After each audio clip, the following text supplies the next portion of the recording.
as ordinary till you see the core side of it. And what you're looking for is the story behind the news. We bring it to you from Lagos, the commercial capital of Nigeria. Giving you all sides and political stories round the clock. Every detail from the start line to the final whistle. CoreTV News, expanding your view.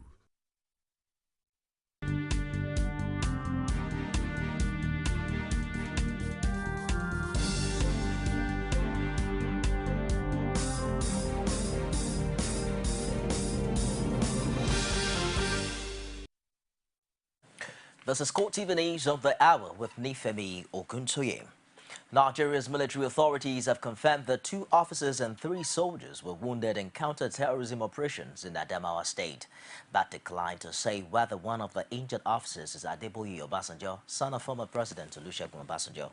The Defense Headquarters says through its Twitter account that the wounded soldiers are receiving treatment in a military medical facility aftermath of the operation in Mubi. It added that the troops were involved in a fierce battle with Boko Haram insurgents as part of efforts to root out the militants, saying scores of insurgents lost their lives while several others escaped with what it described as fatal gunshot wounds. And as the battle for the soul of northeast Nigerian villages rages between government forces and Boko Haram insurgents, political analysts have continued to lay the attacks at the doorstep of politicians who they say would do anything to gain power. Speaking on our flagship program, Core Digest, Dipo Olayokun says the Nigerian army has failed in their responsibility of ensuring that the insurgents are contained. That Nigerian army will make what they call tactical maneuver into Cameroon, fighting Boko Haram, not fighting America, not fighting Ghana, fighting Boko Haram. When the firepower was too much for our boys, they made what they call tactical maneuver into another country. That is straying. That those people now arrested them, disarmed them, go and lodge them in one school. Nigeria should be ashamed of ourselves.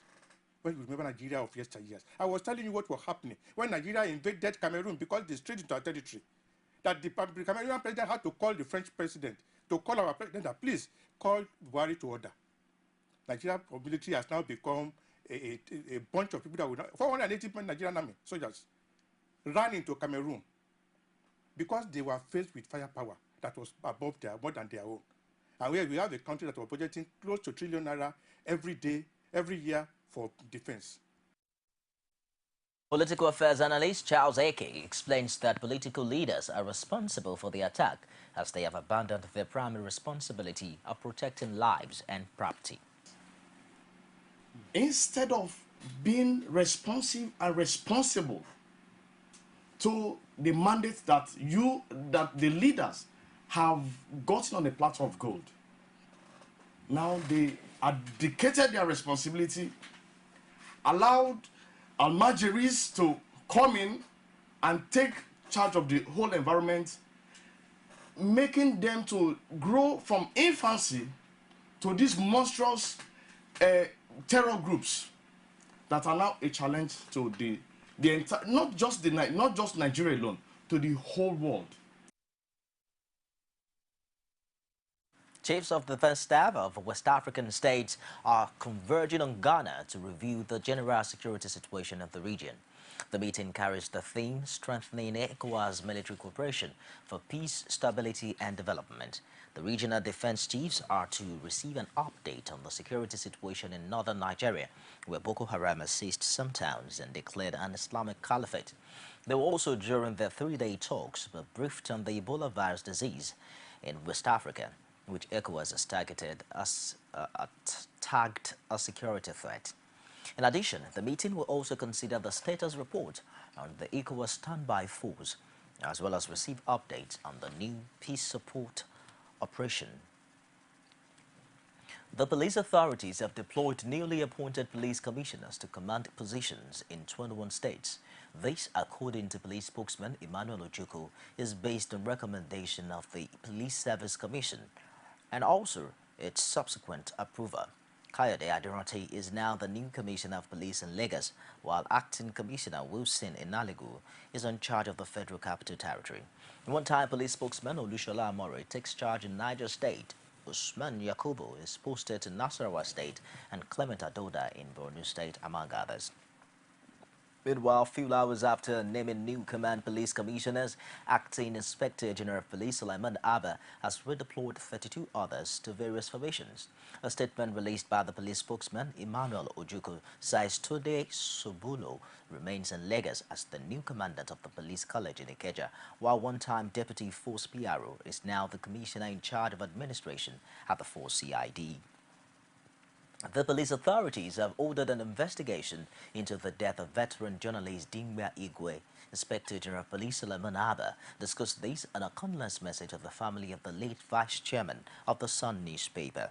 He assured the family that the police will leave no stone unturned in the quest to unravel the circumstances surrounding the late Dimwa's death. The journalist died on Saturday at the Lagos State University Teaching Hospital after he was knocked down by a hit-and-run vehicle. Nigeria has now recorded a new Ebola case to bring the number of confirmed cases in the country to 19. Health Minister Onyebuchi Chukwu discussed this at a press briefing in Abuja. He revealed that the new case is the fiance of one of the primary contacts of the index case, but added that he has recovered. As of this morning, the total number of confirmed cases of Ebola virus disease in Nigeria is 19. 15 in Lagos, 4 in Port Harcourt. The 19 cases which have been actually in existence but not confirmed earlier is the fiance of one of the primary contacts of Mr. Sawyers, who died of the disease. The test results were equivocal, but further tests have now established that indeed he suffered from the disease. He had only mild symptoms and he has since recovered from the illness. He was quarantined, but because of the initial equivocal test result, he was not placed on active treatment. The total number of deaths from Ebola virus disease in Nigeria stands at 7. 5 of these died in Lagos. One, as you know, the index case, Mr. Patrick Sawyer, in a private hospital, while the other 4 died in the isolation ward in Lagos State. The Nigerian government now wants the international community to stop singling out its citizens for screening on suspicion of the Ebola virus disease. This, according to Health Minister Onyebuchi Chukwu, is because the country has the disease under control. He made the appeal at a press conference in Abuja, where he also insisted that Nigeria has learned from its experience with the virus. Days after Ebola virus disease was imported into Nigeria, and the authorities appeared to have its spread in check. But the stigma attached to the disease now threatens the milestone already recorded. Recently, there have been reports of profiling and quarantine of Nigerians in several countries on account of their origin. The Nigerian authorities say such an approach is uncalled for. We're in control. We have contained the situation. Ebola is not on the street in Nigeria anywhere. So we're again appealing to countries and individuals not to profile or stigmatize anyone on account of Ebola virus disease.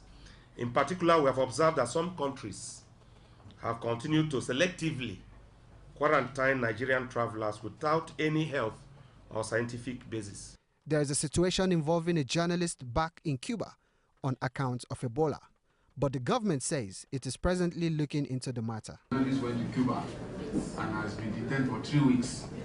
It is expected that that journalist or that newspaper should be able to reach out to the Nigerian mission in Cuba. Because when you travel out, you must remember the address of your mission.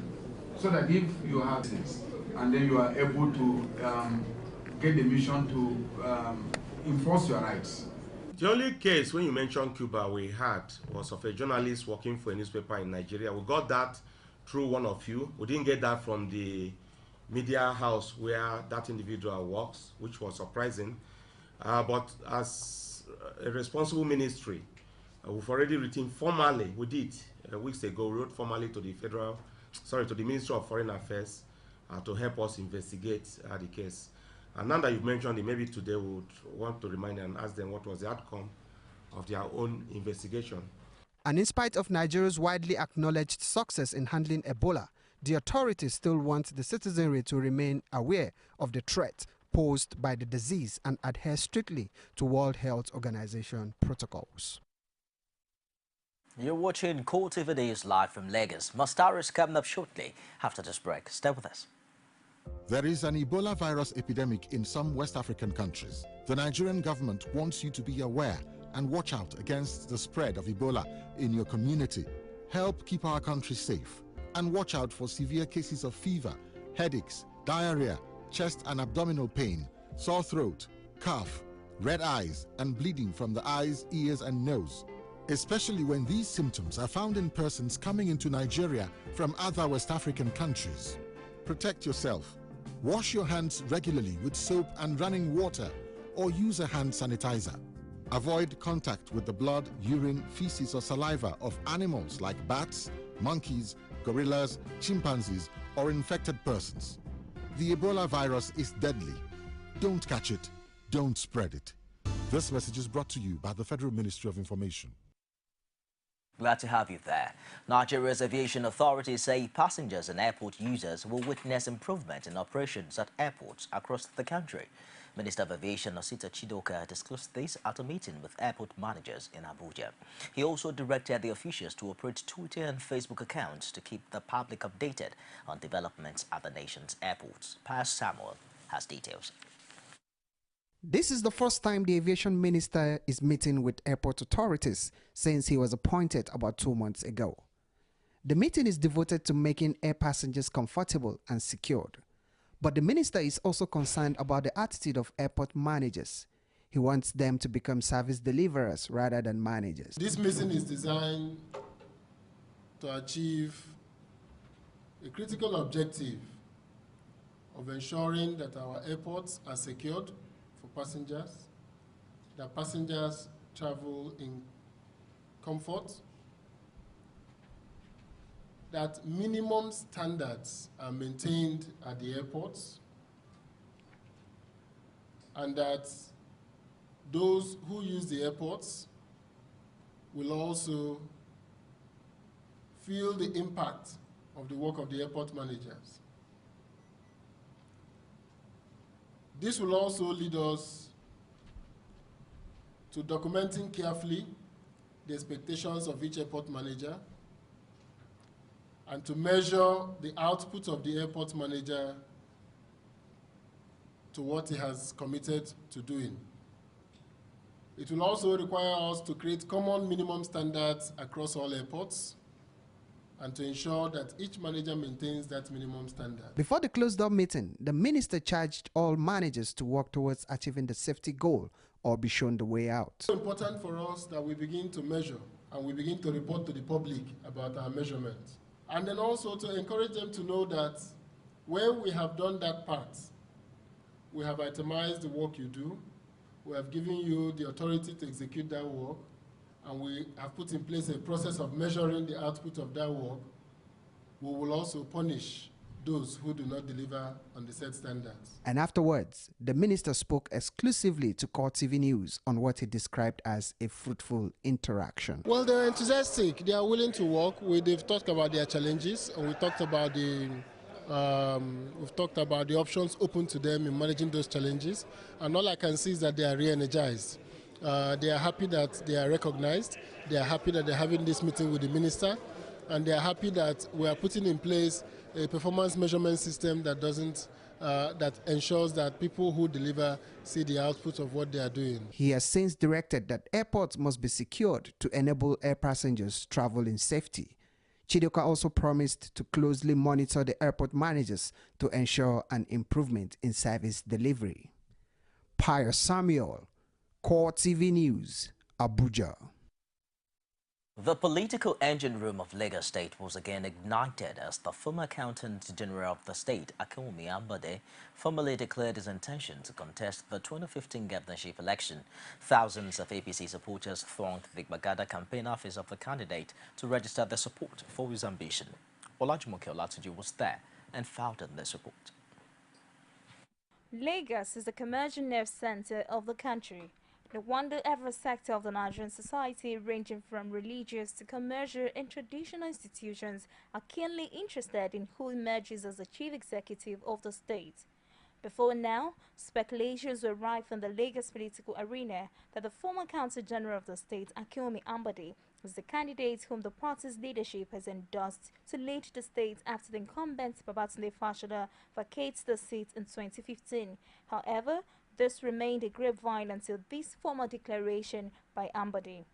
We are here because we just want to show you a common location where the aspiration and the future of Lagos is evolving, and this is where we are. We've had a lot of legacy groups and they've been bearing different names. But what we have done now is to bring everybody together in the manner that we have a structured organization that can drive our campaign. It's not as if we have declared, but these are supporters, these are friends, these are party members who believe that the future of Lagos State should be in our hands. And that's the aspiration we tend to seek right now.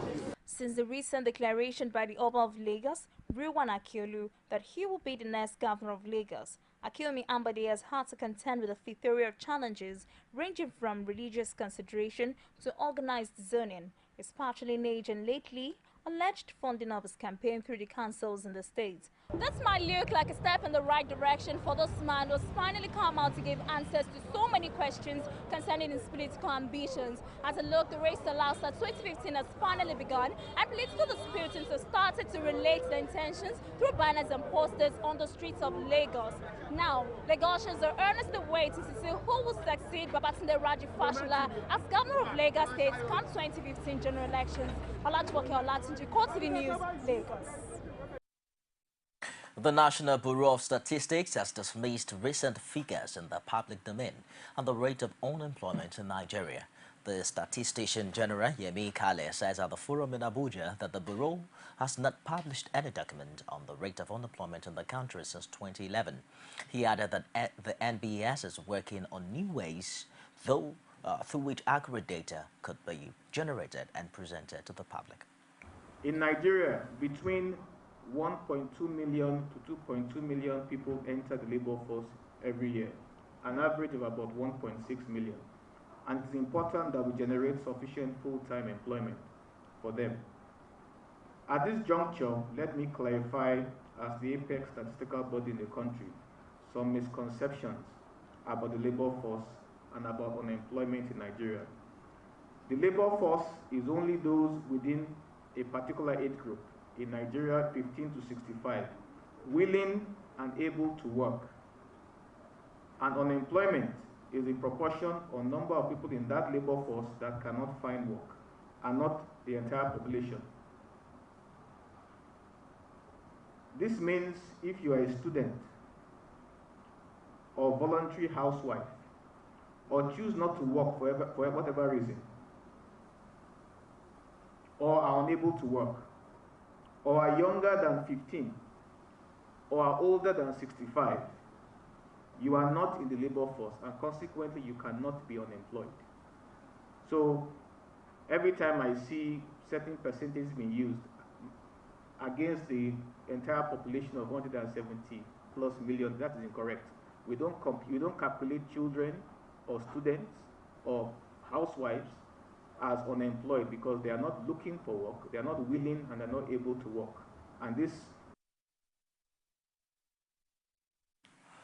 You're on to CoreTV News at this hour. I'll be back after this break with more stories. Stay with us. Welcome you to From the Ivory Tower. And happenings around the country, varsity teachers get to air their views. Students are actually not left out. We bring you intellectual ends from the events happening around you. It is dedicated to educating the populace with a spice of entertainment. From the Ivory Tower, Tuesdays, only on CoreTV News. Bewildered families, nursing children clutching onto their meager belongings, packed into makeshift relief centers after fleeing floods in India and Pakistan that have now claimed more than 400 lives. The Army's airlifting boats to the worst-hit areas of Indian Kashmir, where whole villages have been submerged and hundreds of thousands are stranded in the region's worst flooding for half a century. In neighboring Pakistan, the number of dead stood at 206, with most killed in Punjab province, officials say. Thousands of troops, police and other emergency personnel have been deployed in both countries to deliver drinking water, blankets and other relief supplies using helicopters and boats. In India, rescue efforts were focused on flooded South Kashmir and the Himalayan region's main city of Srinagar, with some 400,000 people still stranded. At Srinagar's outskirts, some 400 people sat on the floor in small groups, taking stock of their lives after floodwaters submerged their homes. Amnesty International has called on Ukraine's leaders to act against abuses and war crimes committed by volunteer militias fighting against pro-Russian rebels in the east of the country. The rights group says it had documented a growing number of abuses, including abductions, unlawful detention, ill treatment, robbery, extortion, and possible executions by one pro-Kiev battalion fighting in the Lugansk area. Now, Prime Minister Arsen Yatsenyuk, who met Amnesty Chief Sally Shetty during his visit to Kiev, now pledged that the government would hold those responsible to account, stressing that all perpetrators of crimes are equal before the law and liable to prosecution. International conflict, and that it is very clear to us that Russia is a party to the conflict. For many weeks and months now, we have been documenting the humanitarian law violations which have been caused by the separatist forces. But what we've said to the Prime Minister today is that we've also received reports of humanitarian law violations by the Ukrainian forces, like indiscriminate shelling and reports like that. And these issues are very complex. The important thing for the Ukrainian government to do at this point is to immediately investigate. This reason is to end human suffering, because the human suffering in Luhansk, because of the behavior of the IDA battalion, is very clear. When you read our report, you can see what human costs it has. And that wraps it on CoreTV News this hour. I am Nifemi Oguntoye. Thanks for being there.